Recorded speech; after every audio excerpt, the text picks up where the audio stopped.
All right, so what I want to do is talk about what is Bitcoin. We're going to do an introduction to Bitcoin. So Bitcoin is the world's first digital currency. It's decentralized. It's not controlled by any government or institution. So what does that mean? That means, first, the decentralization of Bitcoin is the big part. Let me explain to people what decentralization means. Kind of put it in layman's terms so people can really understand it. If you understand file sharing and people who go on what's called the BitTorrent and file share, they call it piracy. It's illegal. But the way that started, I don't know if you guys are familiar with a program called Napster. Napster started years ago. And what Napster would do, they would take all of this music, books, software, and they would store it on servers. And then you could go on and illegally download people's music and software and books and basically anything you wanted. So it was a very popular service, but it was centralized. It was all in one location. They had all of the information stored on servers in one location. So when the government found out where those servers were, they went and shut that facility down. So that same community re-geared and came up with something called BitTorrent. BitTorrent, what that does is it's decentralized. So BitTorrent is hosted on millions of computers around the world. And so what happens is if you're looking for a song or you're looking for some software or a book or something, you can go on the BitTorrent and it'll find it on somebody's computer around the world. So the actual BitTorrent is decentralized. It doesn't hold any information. There's no one place you can go and shut it down. So that same concept is where Bitcoin came from the BitTorrent concept. So now you have Bitcoin. Bitcoin is decentralized. It's hosted on millions of computers around the world. It's a computer algorithm that computers around the world validate minute by minute. They validate that these transactions are valid. Bitcoin is sent using the internet directly from person to person with no third party. That's powerful because right now, anytime you make any transaction with money, there's a third party involved. There's a bank involved.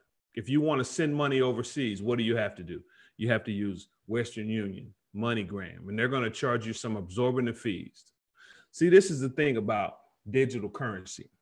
Digital currency, you've already been digitized, but most people don't know it. Right now, about 93% of the American dollar is digital. It's only ones and zeros. Only 7% of the amount of dollars that they say exists, only 7% of that exists physically. So the physical money you see is not the money that you spend. When you get paid on Friday, they're going to drop ones and zeros in your bank account. Soon as you go to the store, you go to Walmart, you swipe your credit card, you put your PIN in, boom, you're going to transfer ones and zeros to Walmart. You've already been digitized. So now we've got digital money. It's the money of the internet. It's bigger than the internet, actually. This is Web 3.0. This is going to be huger than the internet. But right now you have the ability to learn exactly what's going on with this technology before it gets so big. I don't know if you guys remember, I said previously, there's a difference between the people who own money and the people who use money. Most of us are users of money. I call us go-betweens. You get the money and the money goes between you and whoever you got to pay. Every week when you get paid, you got 10 people to pay. Now, I'm a business owner, so I understand that there's people strategically located all over the city that are waiting for you to drop off money with them. So I strategically located myself so people can drop off money with me. Now, every individual participates in digital currency today. You just don't realize it. So it's person to person. Just like if I were to give somebody standing in my presence $100, if I gave him $100, the only person that knows I gave him that $100 is me and him. So guess what that means? I'm not telling you not to report on your taxes, but if I gave my brother $100, the IRS don't know he made $100 from me. So therefore, he didn't have to report it. So it's person to person. There's no third parties involved. The only people that know about these, they're anonymous. The only people that know about these transactions are the people who do them. It's safe. It's a fast way to send money. Right now, if you wanted to send money overseas using Western Union or MoneyGram, it costs you absorbing fees, and it take a couple of days. And all they're doing is sending ones and zeros to the other country. If you wanted to send money to Africa or India or any place, they're going to charge you, and it's going to take time. Right now, we're holding a live video call free across the world, instantaneously for free. Why come we can't do money that way? Now we can with digital currency. With cryptocurrency, you're able to send money instantaneously, fast, safe, and anonymous with little to no fees. Anybody can set up a Bitcoin account. Why is this so important? Because there's 6 billion people on this planet. 2 billion of those people don't have access to banking. 2 billion don't have access to banking. So what does that mean?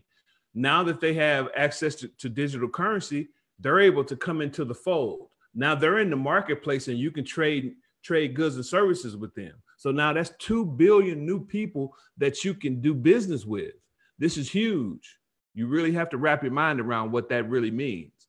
This is huge. Now, instead of being able to do business locally in your area, you can do business instantaneously around the world using cryptocurrency. There's minimal fees, no chargebacks, and no borders. That's huge. No borders. So now I can be right here in Atlanta, Georgia, and I can send somebody some money on the other side of the world, and it'll happen instantaneously, and it won't cost me anything, as long as they have a Bitcoin wallet on their phone. So people say, well, Greg, that's great. But if I get this thing called Bitcoin or this thing called cryptocurrency, how am I going to use it? Well, there's over 400,000 businesses right now that use Bitcoin, that take Bitcoin.